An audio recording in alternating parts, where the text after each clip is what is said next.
Ms. Althea Wiggins. She's Special Envoy to the Prime Minister, Suriname and Guyana, and she really gave a really impassioned speech yesterday, so I hope that she has that energy to encourage you and tell you policy and government regulations and all those things that sometimes get in the way, but she's for us, so I'm sure that when she has finished her speech, you can definitely look forward to some encouraging words and the government working with us to make sure that by the time we are ready to set sail, all of these issues and risks and gaps are closed. So Ms. Althea Wiggins, thank you for joining us, and you can take the floor. Thank you.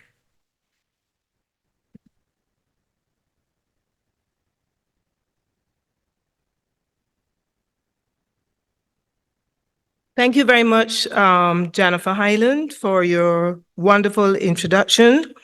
I want to begin by really thanking Ambassador Dr. Andre Thomas and his excellent team for putting on this consultation in such a short turnaround period of time. I found that yesterday I learned a whole lot in terms of the whole shipping process because I'm not one into shipping. But I really want to say to you that this is going to shape up the region in a very big way. And as I said to you before, in terms of the success of this company, Connect Caribe, you have to have the buy-in of all the regional stakeholders, particularly the governments of the Caribbean. And it is only my humble suggestion that I'm putting forward here to everyone that I believe in order for the Connect Caribe to be sustainable long-term and serve this region, that it should become an agency of CARICOM, like the Caribbean Development Bank, Caribbean Export, CASFA, all the other agencies, the CARICOM Competition Commission, all the other agencies in CARICOM that are serving CARICOM. And Connect Caribe would as well be serving CARICOM, and that would ensure the sustainability of this company. And it is only my humble suggestion, but it obviously has to be discussed at the CARICOM level with the prime ministers, etc.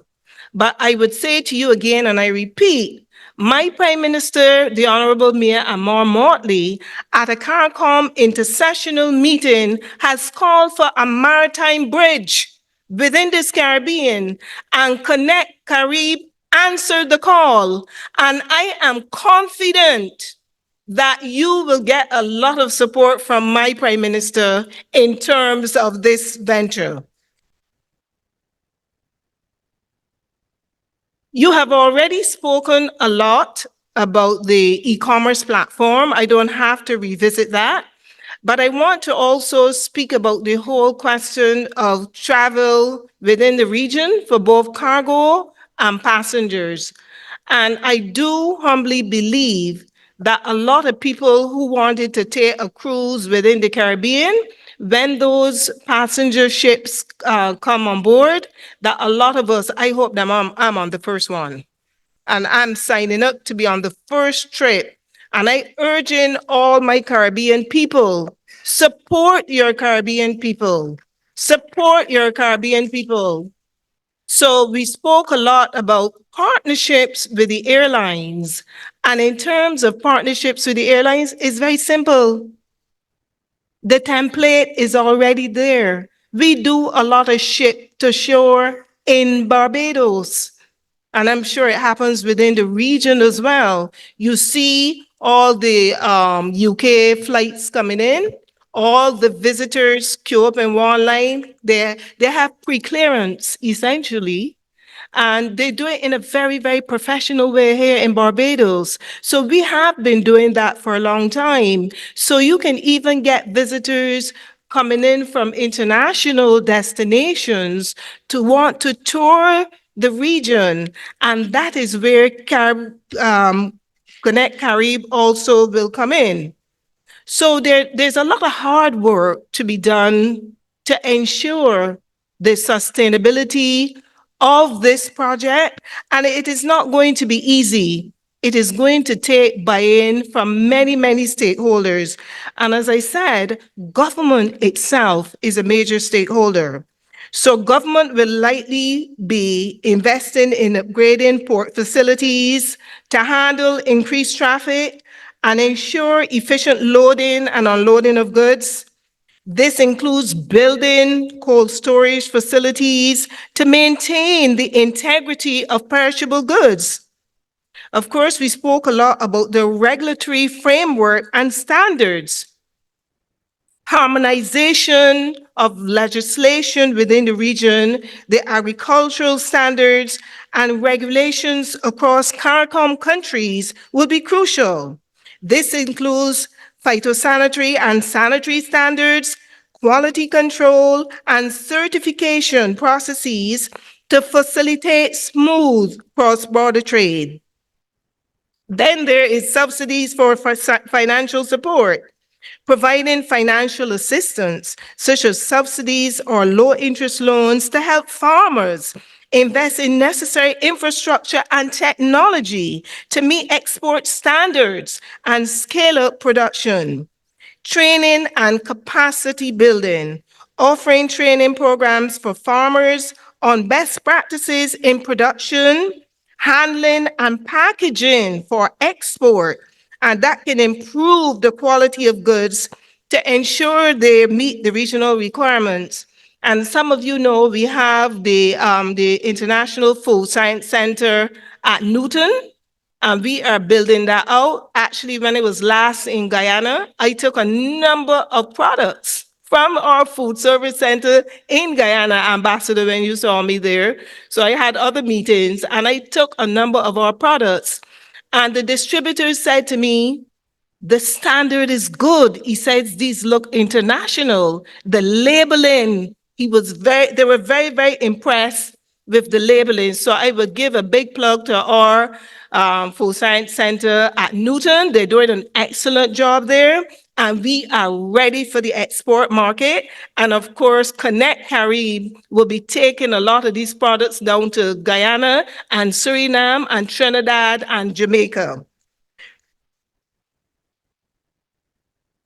So we also look at trade agreements and partnerships, strengthening trade agreements within CARICOM to ensure favorable terms for agricultural exports can create a more predictable and supportive trading environment for farmers.